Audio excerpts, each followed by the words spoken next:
इस समय भारतीय राजनीति में जहां एक तरफ भारतीय जनता पार्टी लगातार कांग्रेस को निशाने पर ले रही है, तो वहीं दूसरी तरफ वायनाड से सांसद चुने जाने के बाद प्रियंका गांधी पूरी तरह से राहुल के साथ कंधे से कंधा मिलाने लग गई हैं। लोगों के दिमाग में था कि प्रियंका गांधी अब संसद में तगड़े अंदाज में नजर आएंगी और आखिरकार संसद में कुछ ऐसा ही नज़ारा देखने को भी मिला।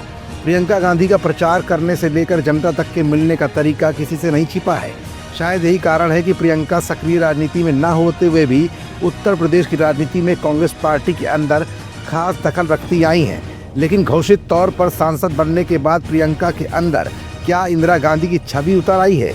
आखिर प्रियंका गांधी ने क्यों गांधी परिवार के बचाव में इमरजेंसी के लिए माफ़ी मांगी और क्यों अमित शाह को नसीहत दी कि जैसे कांग्रेस पार्टी माफ़ी मांग रही है वैसे ही अदानी मुद्दे पर सदन में अमित शाह और मोदी माफ़ी मांगे?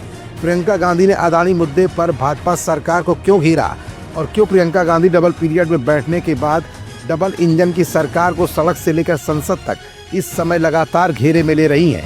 क्या प्रियंका और राहुल मिलकर 2027 के विधानसभा चुनाव से पहले न सिर्फ भाजपा को बल्कि समाजवादी पार्टी को भी सक्रिय राजनीति की असली परिभाषा बता देना चाहते हैं? ये कुछ ऐसे सवाल हैं जिनका जवाब आज की अपनी इस रिपोर्ट में हम आपको दिखाएं और बताएं। उससे पहले संसद भवन के अंदर अदानी मुद्दे पर प्रियंका गांधी की इस गर्जना को जरा गौर से सुनिएगा, समझिएगा और फिर सोचने की कोशिश भी कीजिएगा। एक व्यक्ति के लिए सब कुछ बदला जा रहा है। सुनने की हिम्मत रखो। मैं अध्यक्ष महोदय जी,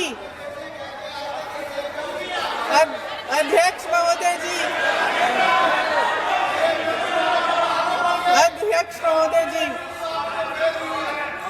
महोदय जी, अडानी जी को सारे कोल्ड स्टोरेज प्रदेश की सरकार ने नहीं दिए।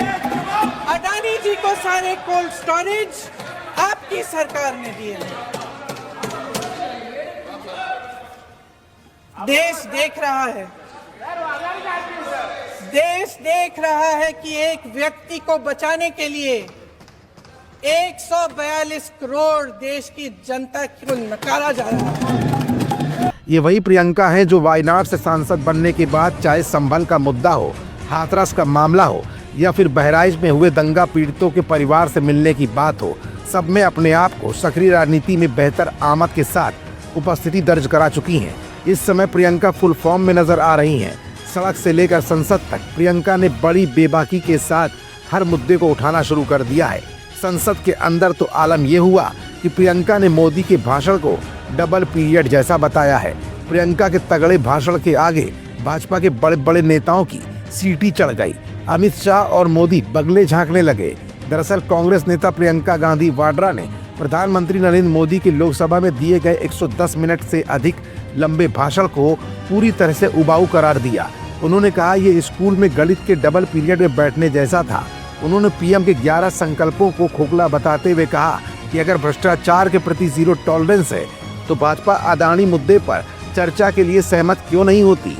प्रधानमंत्री के भाषण पर पूछे गए सवालों का जवाब देते हुए प्रियंका ने संवाददाताओं से ये भी कहा कि पीएम ने एक भी बात ऐसी नहीं कही जो नई हो।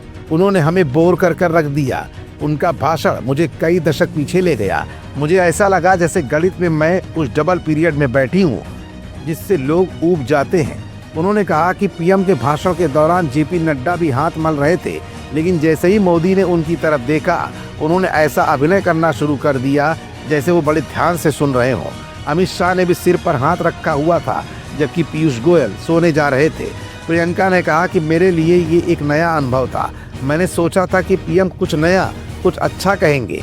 भले ही प्रियंका गांधी ने संवाददाताओं से बातचीत में मोदी सरकार को घेरा हो, लेकिन प्रियंका का असली निशाना अडानी ही थे। प्रियंका ने अपने भाषण में प्राइवेटाइजेशन के साथ साथ अडानी पर भारत सरकार की बरसाई जा रही खास कृपा पर सीधे तौर पर उंगली उठाई। मतलब साफ है कि प्रियंका और राहुल गांधी इस समय सक्रिय राजनीति को अंजाम दे रहे हैं। न सिर्फ भाजपा बल्कि समाजवादी पार्टी की पिच पर अब कांग्रेस पूरी तरह से खेलने को भी तैयार है।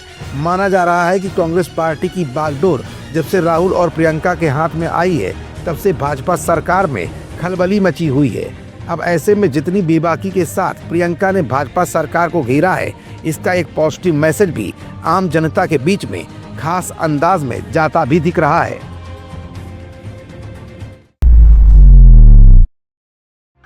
If you like this video, hit the like button and press the bell icon to never miss an update from M News.